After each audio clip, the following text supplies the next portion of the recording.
21 अगस्त 2023 की सुबह दिया, एक 16 साल की लड़की, रोज की तरह स्कूल बैग कंधे पर लटकाए वो अपने दोस्तों का इंतजार कर रही थी जो हर दिन की तरह उसके साथ स्कूल जाते थे।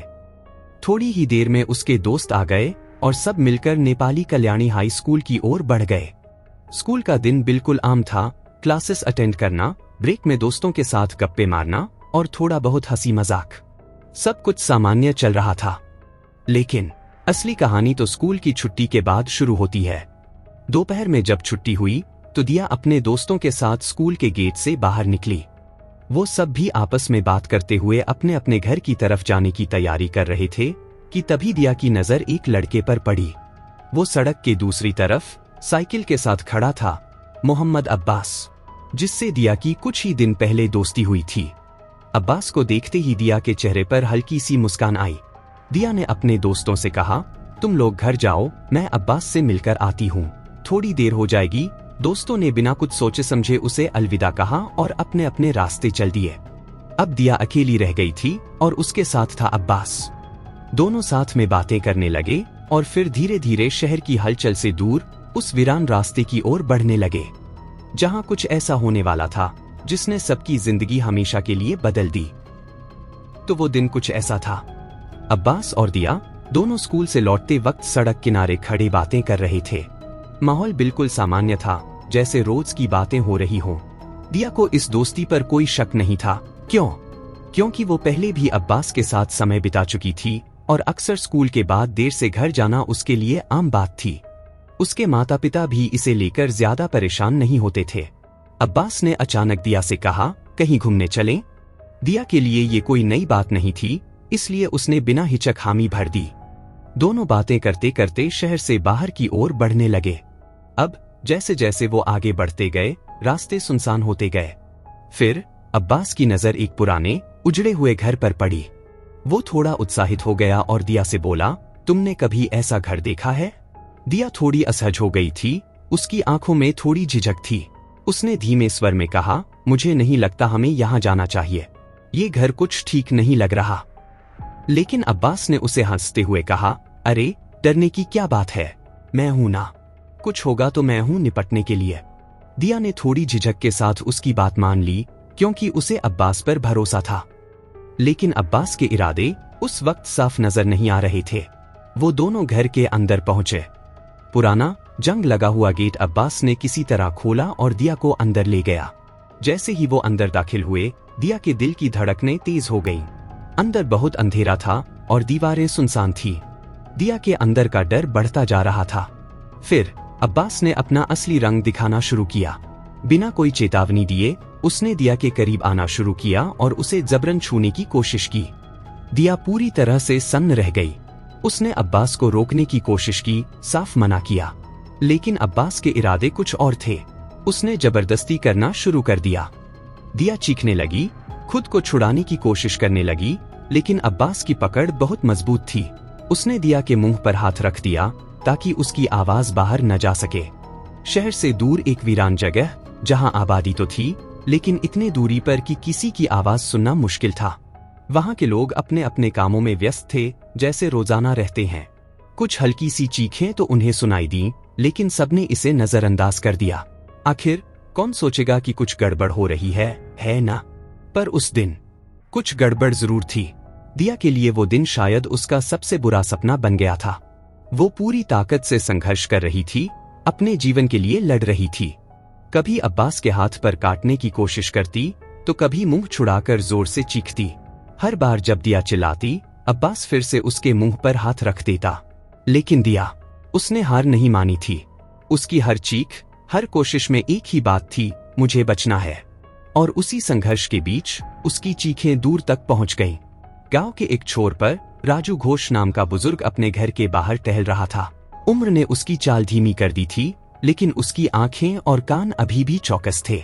उस दिन एक अनजानी सी चीख ने उसे बेचैन कर दिया। कुछ अजीब था, कुछ ऐसा जो सामान्य नहीं लग रहा था।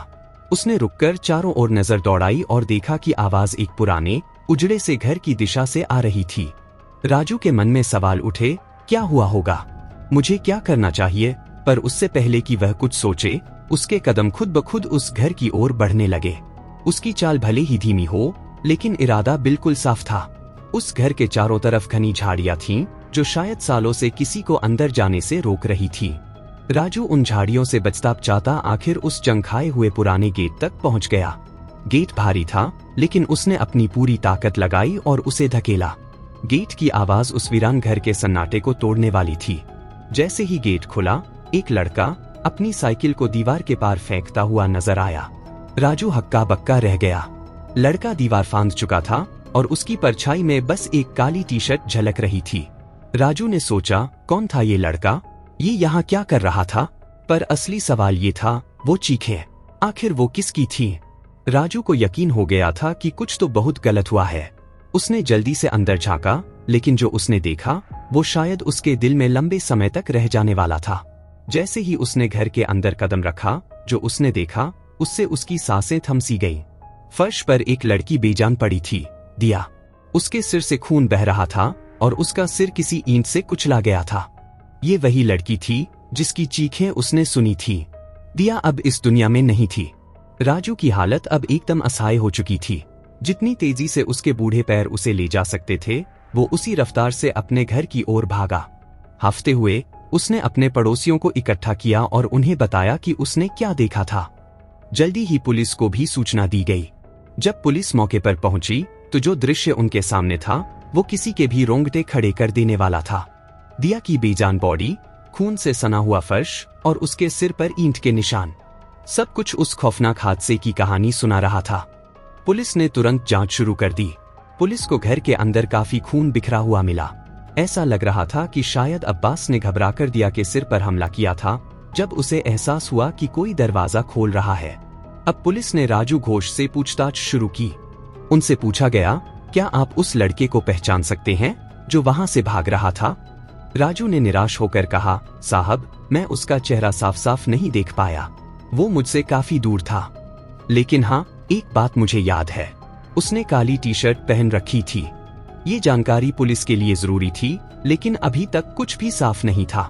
अब्बास को पकड़ने के लिए पुलिस ने सुरागों की तलाश शुरू कर दी थी। जैसे ही पुलिस ने दिया की बेजान बॉडी के पास से उसके आई कार्ड को देखा, उन्हें पता चला कि वो नेपाली कल्याणी हाई स्कूल की छात्रा थी। वो अभी भी अपनी स्कूल यूनिफॉर्म में ही थी। पुलिस को उसकी पहचान मिल गई थी और उन्होंने तुरंत स्कूल प्रशासन से संपर्क करके दिया के परिवार का पता लगा लिया। अब दिया के घर वालों को इस दर्दनाक खबर का सामना करना था। दिया की मौत की खबर जैसे ही उसके घर वालों तक पहुंची, पूरे घर में मातम छा गया। उनकी बेटी की दर्दनाक मौत ने पूरे परिवार को झकझोर कर रख दिया। दूसरी ओर पुलिस ने अपनी जांच तेज कर दी थी। सबसे पहले उन्होंने दिया के दोस्तों से पूछा, क्या तुम्हें पता है कि आखिरी समय में वह किसके साथ थी? दिया के दोस्तों ने पुलिस को बताया, हाँ सर, पिछले कुछ महीनों से वह एक लड़के से मिल रही थी, मोहम्मद अब्बास। वह 21 से 22 साल का होगा। आज भी उसे स्कूल के बाहर साइकिल पर देखा गया था। बस यह जानकारी पुलिस को एक महत्वपूर्ण दिशा में ले गई। उन्होंने तुरंत स्कूल के बाहर लगे सीसीटीवी कैमरों की फुटेज चेक की और वहां अब्बास की साफ तस्वीरें दिख रही थी। इतना ही नहीं, जहां दिया की हत्या हुई थी वहां भी एक घर में सीसीटीवी कैमरा लगा हुआ था। पास की हरकतें कैद हो चुकी थीं। यह सबूत पुलिस की जांच को और भी मजबूत बना रहा था। पुलिस ने बिना समय गवाए अब्बास की तलाश शुरू की और कुछ ही घंटों में उसे गिरफ्तार कर लिया। उसे थाने लाया गया और कड़ी पूछताछ शुरू की गई। राजू घोष की गवाही, सीसीटीवी फुटेज और दिया के दोस्तों की पहचान के आधार पर पुलिस के पास अब्बास को घेरने के सारे सबूत मौजूद थे। अब्बास के पास अब कुछ छिपाने को नहीं बचा था। उसने टूटकर सच बता दिया। उसने कहा, जनाब, मैंने दिया से कुछ दिनों पहले ही मुलाकात की थी और मैं उसे पसंद करने लगा था, पर मेरा इरादा जल्दी ही उसके साथ फिजिकल रिलेशन बनाने का था। मुझे अंदाजा था कि वह मना करेगी, इसलिए मैंने इस वीरान घर को पहले से ही चुन रखा था। अब्बास ने आगे कहा, जैसे ही उसने मना किया और चिल्लाना शुरू किया, मुझे डर लगने लगा कि कोई सुन न ले। मैंने पास पड़ी ईंट उठाई और उसके सिर पर बार बार वार किया ताकि वो किसी से कुछ न कह सके। फिर मैं वहां से जितनी तेजी से हो सका भाग गया। अब पुलिस के पास सारी सच्चाई सामने आ चुकी थी। दोस्तों, मोहम्मद अब्बास को बिल्कुल भी अंदाजा नहीं था कि उसकी हरकतें सीसीटीवी कैमरों में कैद हो चुकी थीं। उसने जितनी कोशिश की पर बच नहीं सका। जब सारे सबूत उसके खिलाफ थे, उसे कोर्ट में पेश किया गया। लगभग 1 साल तक केस चला और आखिरकार 8 सितंबर 2024 को उसे मौत की सजा सुनाई गई। अब जल्द ही उसे फांसी दी जाएगी। इस घटना ने न सिर्फ दिया के परिवार को गहरा सदमा दिया, बल्कि हमें भी सतर्क रहने की सीख दी है। अगर आपको इस कहानी से कुछ सीखने को मिला तो नीचे कमेंट करें और अपनी राय दें। और हाँ, चैनल को सब्सक्राइब करना न भूलें, क्योंकि हम ऐसी कहानियां लेकर आते रहेंगे जो हमें सोचने पर मजबूर करती हैं। सुरक्षित रहें, सतर्क रहें। धन्यवाद।